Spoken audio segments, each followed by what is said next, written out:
আমরা এখানে সবাই বসে আছি, সবার হাতে কিন্তু হাত পাকা না থাকলে কাগজ দিয়ে হাওয়া খাচ্ছেন, কেউ বা মায়েরা দেখছি আঁচল দিয়ে হাওয়া খাচ্ছেন, অথচ আকাশে সূর্য নেই, আকাশে আছে চাঁদ তারা, কিন্তু সেই গরমটা আমরা সহ্য করতে পারছি না।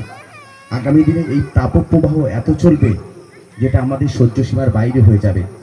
তাই পৃথিবীকে এই তাপপ্রবাহ থেকে বাঁচাতে গেলে আমাদের বেশি করে বৃক্ষরোপণ করতে হবে, পৃথিবীটাকে সবুজে ভরিয়ে দিতে হবে, সবুজ নিধন নয়, সবুজ রোপণ করতে হবে। আমাদের পার্শ্ববর্তী নদী একটা রয়েছে, সেই নদীটার নাম হচ্ছে বিদ্যা নদী।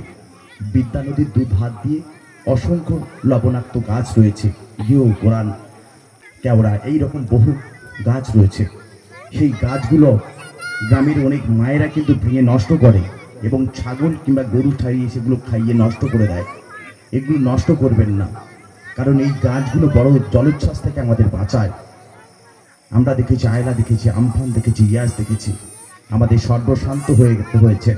ক্ষেতের ফসল খেতে নষ্ট হয়ে গেছে, পুকুরের মাছ পুকুরেই নষ্ট হয়ে গেছে, সমস্ত জনজীবন স্তব্ধ করে দিয়েছে।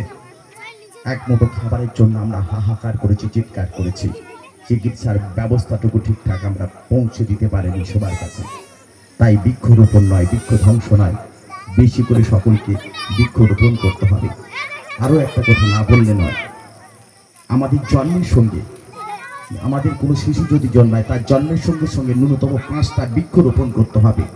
এটা কিন্তু আমাদের প্রতিজ্ঞা নিতে হবে, নইলে আগামী দিনে অক্সিজেনের জন্য আমাদের পেছনে দেখবেন অক্সিজেনের সিলিন্ডার বেঁধে ঘুরতে হবে। আপনার অক্সিজেনের প্রয়োজন কখন হয় আপনারা দেখবেন হসপিটালে গেলে, একটা মিনিট যদি কারো শ্বাস প্রশ্বাস বন্ধ হয়ে যায় তখন মৃত্যু তার অবশ্যম্ভাবী। তাই বেশি করে বৃক্ষরোপণ করতে হবে, বৃক্ষছেদন নয়, এটা সকলকে মাথায় রাখতে হবে। চলে যাচ্ছে আমাদের পরের বক্তা। আমাদের ভিতরে উপস্থিত রয়েছেন প্রাইমারি স্কুলের শিক্ষক মাননীয় দিগন্ত জানান মহাশয়। আজকের এই অনুষ্ঠানে আমাদের প্রিয় মাস্টারমশাই দিগন্ত জানা মাস্টারমশাইয়ের কাছ থেকে আমরা তার মূল্যবান বক্তব্য শুনব। মঞ্চে উপস্থিত সভাপতি, প্রধান অতিথি এবং অন্যান্য জ্ঞানীগুণী ব্যক্তিবর্গদের আমার সশ্রদ্ধ সম্মান এবং প্রণাম, এবং মেলায় আগত গ্রামবাসীদের আমার আন্তরিক শ্রদ্ধা এবং সম্মান, এবং এখানে উপস্থিত ছোট ছোট ছেলেমেয়েদের আমার আন্তরিক স্নেহ ও ভালোবাসা জানিয়ে আজ আমি এই মনসা পুজো সম্বন্ধে সংক্ষিপ্ত বক্তব্য রাখছি। কোনো একটি উৎসব প্রাঙ্গণের মুক্ত অঙ্গনে মনের সমস্ত গ্রামবাসীর মনের উচ্ছ্বসিত আবেগের মিলনস্থলী হলো মেলা। মেলা শব্দের আক্ষরিক অর্থ হলো মিলন। এই মেলার মাধ্যমে আমরা পরস্পরের সঙ্গে দেখা সাক্ষাৎ এবং ভাবনা চিন্তাধারার আদান প্রদান করতে থাকি। যে কোনো মেলারই দুটো দিক আছে, একটি হলো অর্থনৈতিক দিক এবং একটি হলো মনস্তাত্ত্বিক দিক। পরস্পরের সঙ্গে দেখা সাক্ষাৎ এবং মেলামেশা ও আর্থিক লেনদেনের মধ্য দিয়ে তৈরি হয় এক অখণ্ড সামাজিকতা। আমরা এখানে মনসা পুজো সম্বন্ধে সবাই এই মেলায় উপনীত হয়েছি। মনসা শব্দটির আক্ষরিক অর্থ হলো মনের অধিষ্ঠাত্রী দেবী। আমাদের মনের মধ্যে অনেক রকম বিষ বাস করে, যেমন লোভ, হিংসা, অজ্ঞানতা, পরশ্রী কাতরতা। এইভাবে আমরা যখন মনের মধ্যে বিষের জ্বালায় দংশিত হই তখনই আমাদের মুক্তির পথ দেখান মা মনসা। আমরা যখন মনসা দেবীর যখন মন্ত্র মাইকে উচ্চারিত হয় তখন আমাদের মনে একটা অদ্ভুত মনের মধ্যে প্রশান্তি আসে, মনের মধ্যে একটা আলাদা শান্তি বিরাজ করে।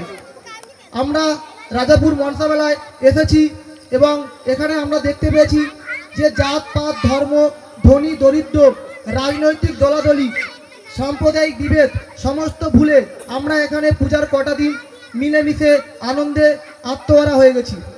এবং এই মেলায় সবথেকে যেটা উল্লেখযোগ্য আমার চোখে ধরা পড়েছে মায়েদের অক্লান্ত পরিশ্রম। মায়েরা প্রত্যেকটা বাড়িতে বাড়িতে গিয়ে চাঁদা কালেকশন করে এই মেলাটার একটা সার্বিক রূপ দান করেছে। এবং আমরা এখানে দেখেছি পুজোর বেশ কয়েকটা দিন বিভিন্ন ধরনের খেলাধুলোর মাধ্যমে আমরা মায়েদের এবং ছোট ছোট ছেলে মেয়েদের চার দেয়ালের গণ্ডির সংকীর্ণ সীমাবদ্ধতার মধ্য থেকে তারা নিজেরা বেরিয়ে এসে মেলায় আনন্দ উপভোগ করেছে। কিন্তু যেটা আমার চোখে পড়েনি, বিভিন্ন মেলায় আমরা আগে দেখতাম বিভিন্ন নাচের কম্পিটিশান, সাংস্কৃতিক নৃত্যানুষ্ঠান। সেই লুপ্তপ্রায় সাংস্কৃতিক অনুষ্ঠান বর্তমানে হারিয়ে যেতে চলেছে। ছোট ছোট ছেলেমেয়েরা যারা প্রাইমারি স্কুলে পড়ে বা হাই স্কুলে পড়ে, তারা কিন্তু তাদের যে নাচের মধ্য দিয়ে তারা তাদের কৃতকলাটাকে বাঁচিয়ে রাখে, তারা কিন্তু শৈশবেই সেটা হারিয়ে বসতে চলেছে। কারণ যে কোনো মেলায় আগে রীতিমতো দেখতে পাওয়া যেত বিভিন্ন ধরনের সাংস্কৃতিক নৃত্য অনুষ্ঠান, কুইজ কম্পিটিশান, সেটা কিন্তু আমরা কিন্তু মেলায় চোখে ধরা পড়ছে না।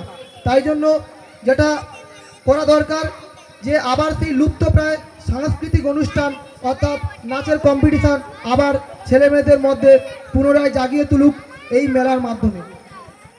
আর কিছুক্ষণ পরে এই মেলায় হয়তো আর লাইট মাইক জ্বলবে না, রাত 1টা কি 2টোর পরে মেলায় আর কোনো মানুষের আনাগোনা ঘটবে না। আমরা বিষণ্ণ মনে মাকে বিদায় দেব, কিন্তু এই বিষণ্ণতার মধ্যেই থাকে আনন্দের সুর। আগামী দিনে এই মেলাটা যাতে আরও সুন্দর ও সর্বাঙ্গীন সাফল্যমণ্ডিত হতে পারে, তাই আপনাদের সমস্ত গ্রামবাসীদের সুচিন্তিত মতামত এবং পরামর্শ একান্তভাবে কাম্য। এই বলে আমি আমার ক্ষুদ্র বক্তব্য শেষ করছি। আপনারা সবাই ভালো থাকবেন, সুস্থ থাকবেন।